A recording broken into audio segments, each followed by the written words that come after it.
Hi friends, मी कविता. कविताच किचनमध्ये आपलं मनापासून स्वागत आहे. आज मी बनवणार आहे उडदाच्या डाळीची आमटी. आमटी बनवण्यासाठी मी 1/2 किलो उडदाची डाळ घेतली आहे. ती साफ करून घेतली आहे. आता इथे पाण्याने चांगली स्वच्छ धुवून घ्यायची आहे. खूप सारी पावडर वापरली जाते, त्याच्यामुळे स्वच्छ डाळ धुवून घ्यायची आहे. त्याच्यामध्ये थोडंसं मीठ टाकायचं आहे, तेल टाकायचं आहे, पाणी टाकायचं आहे आणि 3 ते 4 शिट्ट्या घेऊन डाळ एकदम मऊसर अशी शिजवून घ्यायची आहे. आता हे बघा, इथे मी डाळ शिजत घातली आहे. आता आपल्याला वाटण काढायचं आहे. इथे मी थोडंसं खोबऱ्याचे काप घेतले आहेत. एक 10-12 मिरच्या घेतल्या आहेत. स्वादानुसार मिरच्या घ्यायच्या आहेत. तुम्ही जेवढी आमटी बनवणार आहे तेवढी. त्यानंतर आपल्याला एक भाजलेला कांदा घ्यायचा आहे, तो टाकायचा आहे. बरेचसे लोक कांदा टाकत नाही, पण नक्की टाकून बघा. खूप छान अशी आमटी तयार होते. 1 चमचा जिरं घालायचं आहे. नंतर 10-12 पाकळ्या मी लसणाच्या घेतल्या आहेत, त्याही टाकून घ्यायच्या आहेत.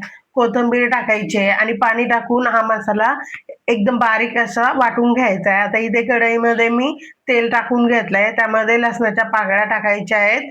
जिरं टाकायचं आहे 1 चमचाभर. त्यानंतर आपल्याला कढीपत्ता टाकायचा आहे. जिरं आणि लसणाची चांगली फोडणी बसेल असा तडतडीत तेल गरम करून त्याच्यामध्ये टाकून घ्यायचं आहे लसूण आणि जिरं. त्यानंतर स्वादानुसार मीठ टाकायचं आहे, हळद टाकायची आहे आणि आपला जो वाटलेला मसाला आहे तो याच्यामध्ये टाकून घ्यायचा आहे. आता हे बघा, आपल्याला मसाला चांगला परतून घ्यायचा आहे. मसाला आपला बारीक गॅसवरती परतस तोपर्यंत आपण डाळ घोटून घ्यायची आहे. हे बघा, डाळ आपली एकदम छान अशी मऊसूत शिजलेली आहे. आपण हिला घोटून घेऊया.